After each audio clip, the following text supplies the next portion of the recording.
Right? If you have your Bibles with you, join me in the reading of God's Word.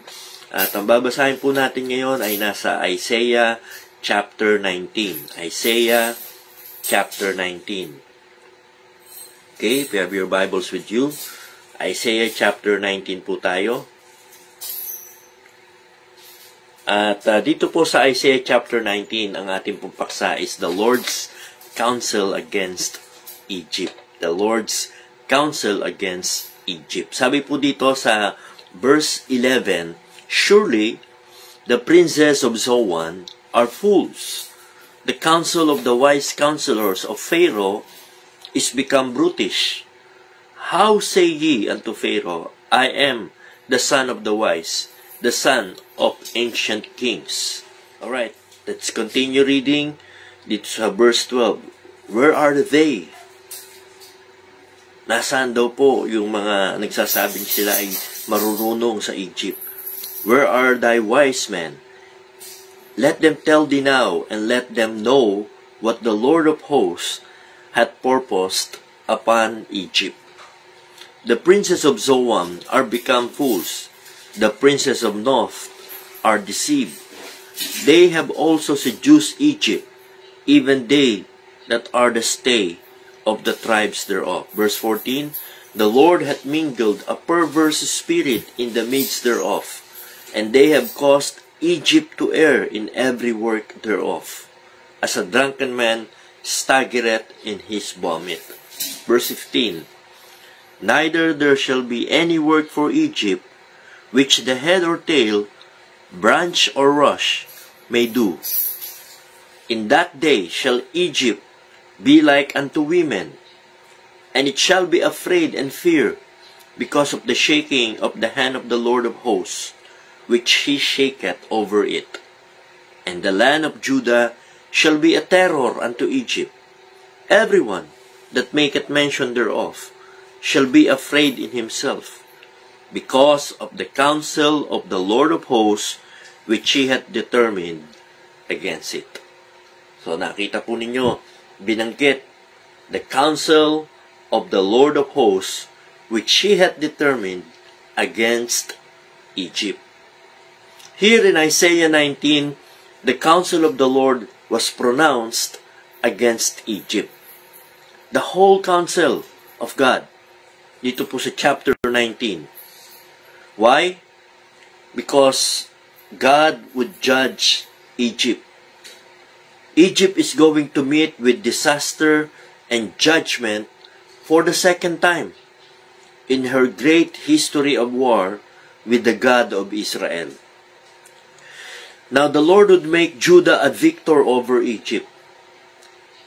Papapanghinain po nito ang Egypt without any recourse for help. Dito po sa chapter 19 verse 16, ang sabi, "In that day shall Egypt be like unto women, and it shall be afraid and fear, because of the shaking of the hand of the Lord of hosts, which he shaketh over it." Magiging parang isang babae daw ang Egypt, na natatakot at lubhang kinakabahan, dahil talagang aalugin, yayanigin ng Panginoon, ng kamay ng Panginoon, ang buong lupain na ito. At ang sabi po sa verse 17, "And the land of Judah shall be a terror unto Egypt." Kahihindikan ng bayan ng Egypt ang lupain ng Judah. Magdadala ito ng kaba sa kanilang dibdib. Bawat isa, sabi po sa verse 17, shall be afraid in himself. Alam nyo, maraming bansa ang nakaramdam ng ganitong takot nitong nakaraang pandemic. Na halos bawat isa sa atin, natatakot tayo. Di natin alam kung ano ang meron sa kinabukasan dahil sa pandemic na naganap nitong mga huling 2 taon. Lalo na't marami ang mga kaibigan natin at mga mahal sa buhay ang kinuha, namatay dahil sa COVID na ito. At hanggang ngayon, patuloy na nananalanta. Hindi na nga lang kasing bagsik nung unang 2 taon, pero nandyan pa rin. Iingat pa rin tayo. Nakakatakot kapag ang kaaway ay hindi nakikita. Nakakapag-alala. Lalo na't kapag ang Diyos mismo ang nagdadala ng ganitong mga pangyayari bilang hukom niya, bilang hatol niya, bilang kanyang husga sa kasamaan ng sangkatauhan. Dito po sa Egypt, naranasan po nila ito. Not once, but twice. The counsel of the Lord was against them. Dito po sa chapter 19, inilista po sa atin, isa-isa, bakit gano'n na lamang ang puot ng Diyos sa Egypt. Unang-una, because of their false sense of security. Because of their false sense of security. Egypt have a false sense of security. This is the first reason why the Lord was against Egypt. Because of their false sense of security. Makikita po natin na dito po sa Isaiah 19, binanggit ang tungkol sa contamination and disappearance of the waters of the Nile River. Mababasa po natin ito sa verses 5 to 10. Ang Nile River po, para sa mga Egyptian, was their source of living. To the Egyptians, it is their symbol of life. Buhay na buhay sila as the water in the Nile River flows freely and crystal clear, giving them a false sense of security. Ngayon, papakita sa kanila ng Diyos that their sense of security, depending on the Nile River, was false. It is a false hope. Its crystal clear water would be contaminated, and its free flowing would be stopped and dried up. Tingnan niyo po ang sabi dito sa verse 5. And the waters shall fail from the sea. Kalain ba nila yon? Kasi yung tubig po sa Nile River, ang source nito ay ang dagat. At kung paanong ito ay dumarating sa kanilang lugar para maging isang ilog na, maging isang river na, ay hindi dahil sa gawa ng kung sino-sino mga Diyos-Diyosan, kundi dahil na rin sa Diyos. Ang Diyos po ang tunay na source. Pero ang mga Egyptian po, akala nila, ang Nile River ay isa sa mga kanilang source of security at iniisip nila, Diyos nila ito. But the water shall fail, and the river shall be wasted and dried up. They shall turn the rivers far away, and the brooks of defense shall be emptied and dried up.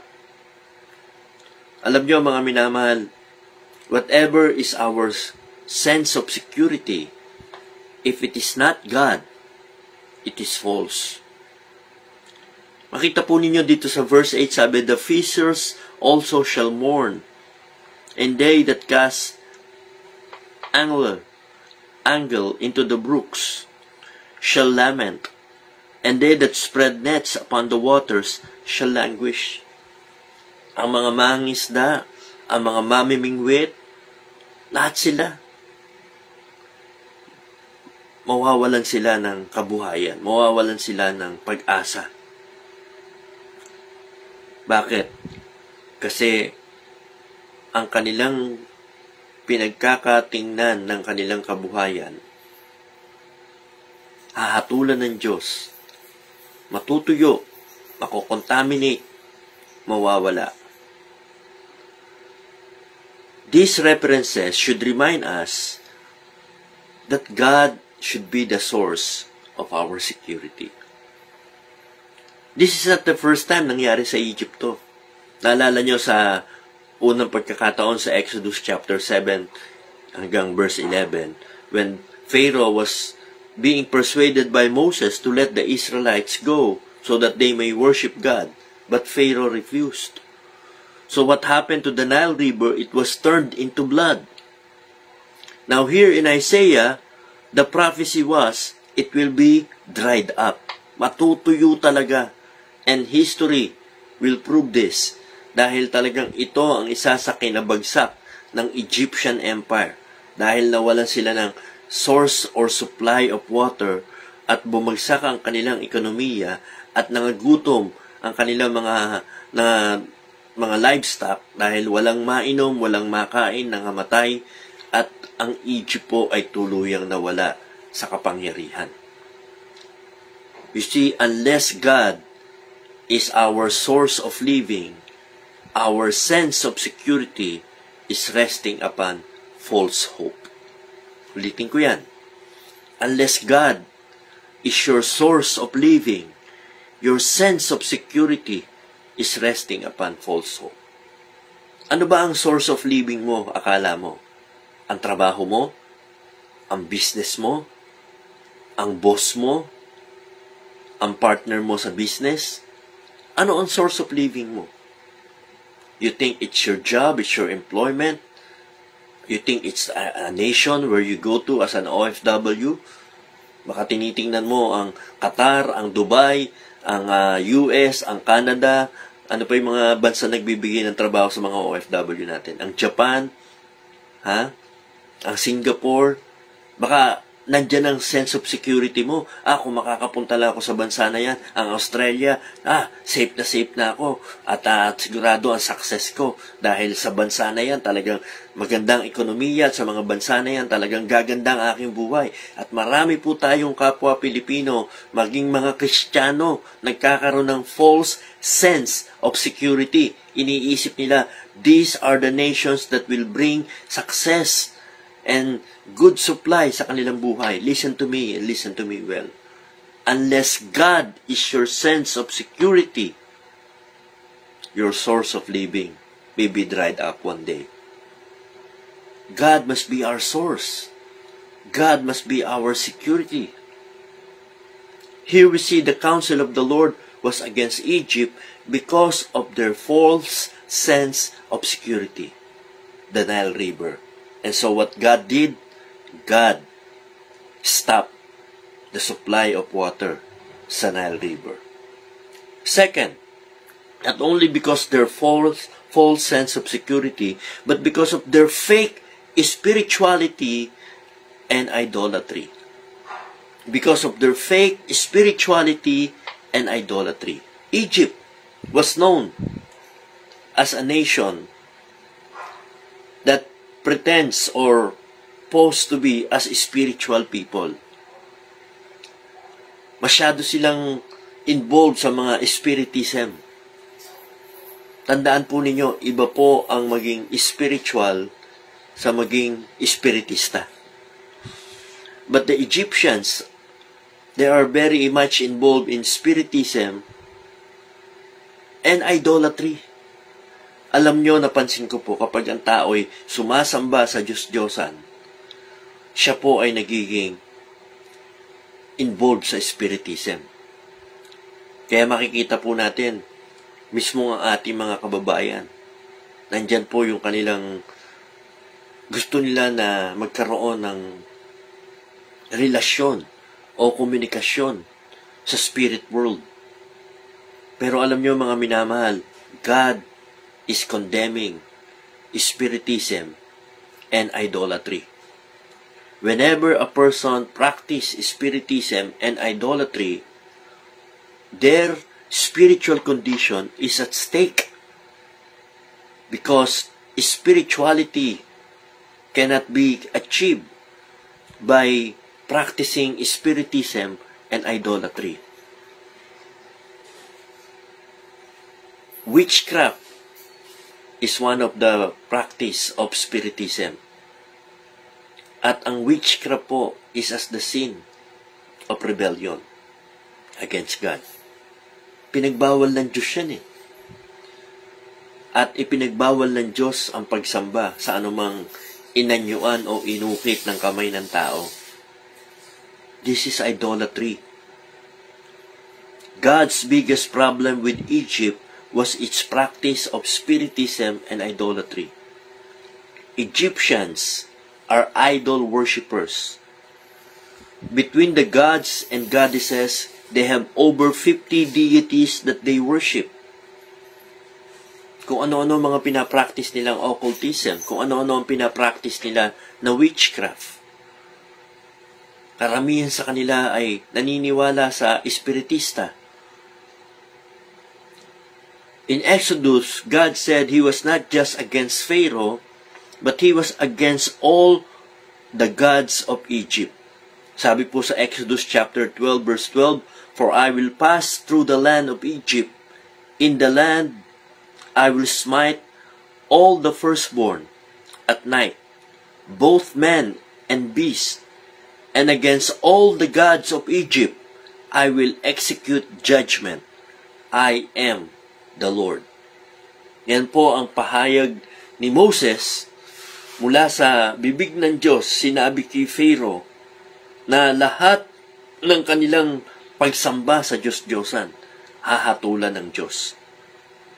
You see, the problem with idolatry is this.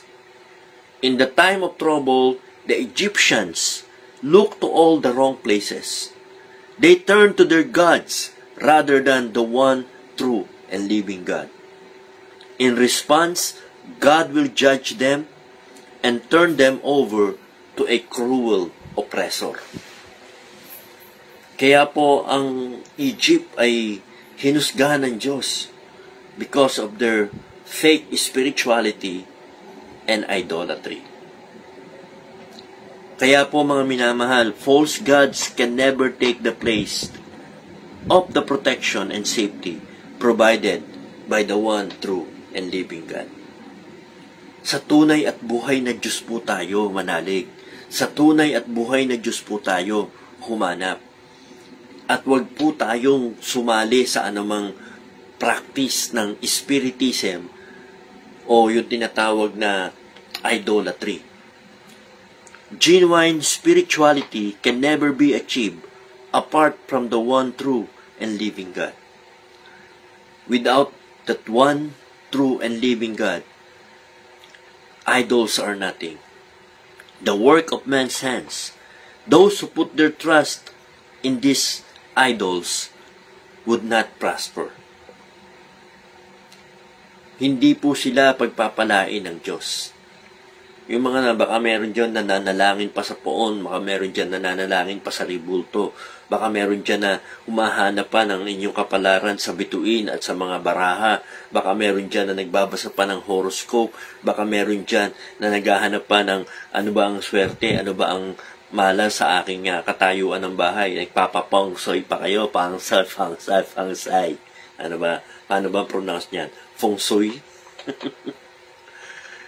Yung ganyan mga paghahanap sa ano ba ang sabi ng mga kung ano-anong espiritista o yung mga nagpa-practice ng witchcraft o yung mga nagpa-practice ng mga bagay na kinondemn ng Diyos sa Bible.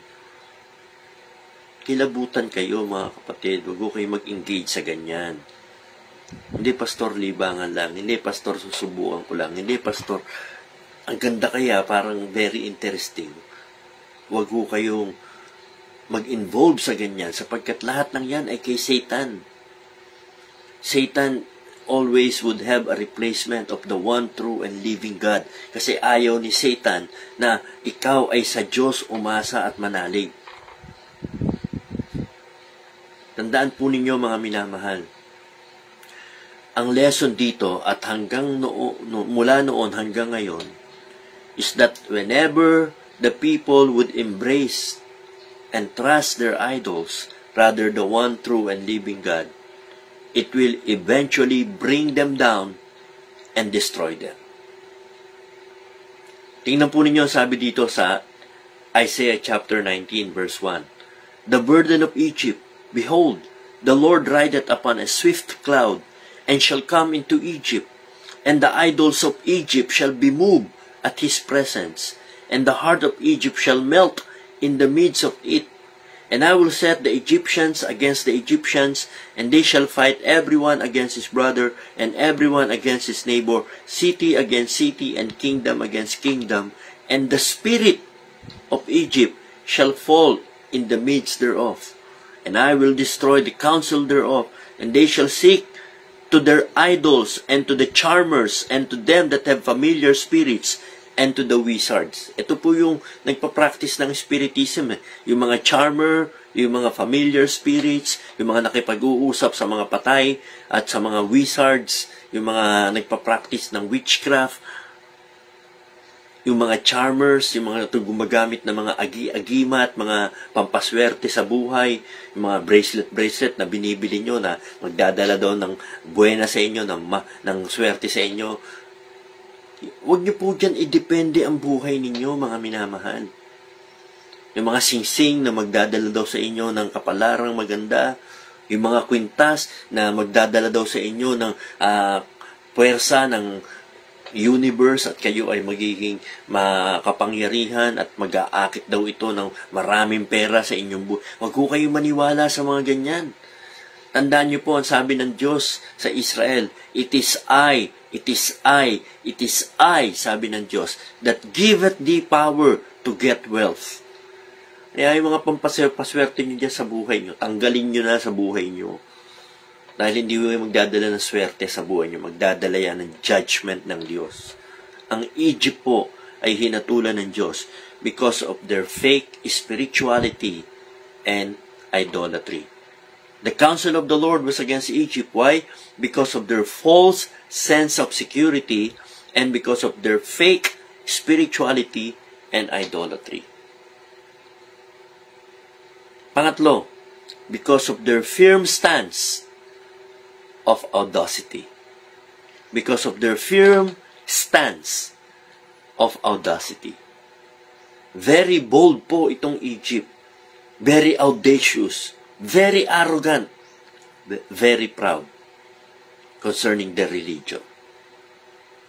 Alam nyo, ang religion po, hindi ipinagmamalaki. Kapag ka ang religion mo, ginawa kang proud, nakala mo ikaw ang pinaka-banal at ikaw ang may kapangyarihan ng Diyos. Tingnan mo muna uling mabuti. Baka ikaw ay nalihis ng relihiyon. Kasi ang tunay na relihiyon sa Biblia ay mapagpakumbaba sa Diyos. Ang Egypt po ay napakaraming religion. Sa verses 11 to 15, makikita po natin sa Isaiah chapter 19 na ang tema po ay muling ibinalik sa kanilang kapalaluan. God reveals that one of the problems with Egypt is their pride. Masyado nilang ipinagmamalaki that they're on the side of God. The false God, not the true God. Kasi ang tingin nila kay Pharaoh ay son of God. At ang kanilang Diyos ay ang araw. Kaya ang tawag nila sa Pharaoh ay Sun God Ra. Ibig sabihin ay anak ng Diyos. Ang Diyos na nagbibigay ng liwanag sa kanila. Yung sinitingnan nilang Diyos, gawa lang ng Diyos Ang mga araw at bituin, Diyos lang ang may lalang yan Pero maraming tao dyan dumidepende. Saan ko ba ihaharap ang bahay ko? Sa sikat ng araw. Huwag ka daw magagawa ng pinto na pinto ng bahay mo ay nasa lulubugan ng araw kasi mamalasin ka daw. Kahit saan nyo iharap ang inyong pinto, kapag ang Diyos hindi nagpala sa inyo, hindi kayo pagpapalain. Oho, totoo po yan. Kahit iharap nyo pa lahat ng pintuan nyo, lahat ng bintana nyo sa harap ng araw, may initan lang kayo pero hindi yan magdadala ng pagpapala sa inyo. Ano ba naman yung araw? Creation lang yan ng Diyos Ang mga bituin. Kailangan daw, pag ikaw ay tumingin sa bituin, basahin mo ang iyong kapalaran sa bituin. Mga minamahal, mga creation lang ng Diyos yan. Ang problema po ng Egypt, they worship the creature more than the creation, or more than the creator. Let us depend our lives on God, the one who created the heaven and the earth. Wag ho tayo mag-isip ng mga magdadalang swerte sa buhay natin based on what the nature tells us or what the creature of God tells us. Let us put our lives in the hands of the one who created the heaven and the earth, the universe, the sovereign ruler of the universe, none other but God and God alone. Kaya sabi ng Diyos sa kanila dito sa Isaiah chapter 19 verse 11, "Where is the wise? Where are they?" Asan na yung mga nagdudunong-dunungan? Asan na yung mga mayayabang at proud? Alam nyo mga minamahal, napakarami na mga kung ano-anong tagapagturo sa Egypt ng ganitong mga maling katuruan. Sabi po, sila po ay hinusgahan ng Diyos, the charmers, the wizards, and all those who are practicing occultism. Kaya, mga minamahal, the people of ancient Egypt have thought more of themselves than they are. Ang taas ng tingin nila sa sarili nila, ang tingin nila sa sarili nila, hindi sila babagsak. Ang tingin nila sa bayan nila, hindi magugupo. Ang tingin nila sa sarili nila, sila ay protektado ng kanilang mga Diyos-Diyosan. The Bible warned us about this kind of arrogance and audacity. This misunderstanding of their rightful place combined with their audacity has made them so high-minded and mighty, they thought they know it all, that they are wiser than anyone, even to the God of Israel. The once great empire, slowly but surely, was brought to its knees because God judged them and would not have this kind of false religion. Kaya po itong bayan na ito, natuyo ang kanilang Nile River, bumagsak ang kanilang ekonomiya, at sila po'y na-invade ng foreign invaders. Why? Because Egypt trusted in its vast riches, long history, and false gods. Their pride and arrogance was their downfall. The once powerful nation became the slaves. Nation like Egypt, whose hubris or excessive arrogance would trip them up when they least expected it. Ang mahirap po dito sa mga ganitong attitude ng kayabangan at kataasan, hindi nila alam kapag darating na ang hatol ng Diyos sa kanila at sila'y babagsak na lamang. Kaya nga sabi sa atin, paalala sa atin ng Biblia sa 1 Corinthians chapter 10 verse 12, "Let him that thinketh he standeth take heed lest he fall." Huwag mong ipagmalaki ang iyong kakayanan. Huwag mong ipagyabang ang iyong kasaganaan. Huwag kang maging mapagmataas sa Diyos. Tandaan mo ang sabi ng Biblia, God resisted the proud. Before destruction, the heart of the man is haughty. Pride goeth before destruction. Kaya huwag tayong maging hubris, huwag tayong maging hambog, huwag tayong maging haughty. Magkaroon tayo ng mababang loob sa Diyos. Magpasakop tayo sa Kanyang pagiging isang soberanong Diyos. Huwag mong ipilit ang iyong sariling kagustuhan, ang iyong sariling kalooban. Sabi mo, hindi, may free will ako. At binigay sa akin ang Diyos to at walang magagawa ang Diyos. Sino may sabi sa inyong walang magagawa ang Diyos? Na dahil sa free will ng tao, walang magagawa ang Diyos. At masusunod ng tao ang lahat ng kanyang gagawin at lahat ng kanyang gusto. At kung tayo ay pagpapalain ng Diyos, desisyon lang natin yun. Hindi ho tama yun. Wala ho sa desisyon natin ang pagpapala ng Diyos. Wala ho sa mga kamay natin ang pagpapala ng Diyos. Wala ho sa pasya natin kung tayo ay tutulungan ng Diyos o hindi. Huwag ho kayong maniwala doon sa mga nagsasabi, gusto tayong tulungan ng Diyos pero wala siya magawa kasi ayaw natin. Kapag ka ang Diyos po ay tutulong sa atin, kay ayaw natin o gusto natin, may magagawa ang Diyos. Bakit? Because the Lord's hand is not shortened that it cannot save. Tandaan po ninyo, ang ating pong Diyos ay makapangyarihan. At kung anuman ang ating magiging tagumpay, anuman ang ating magiging kasaganaan, anuman ang ating magiging magandang kinabukasan, it's all in the hands of God.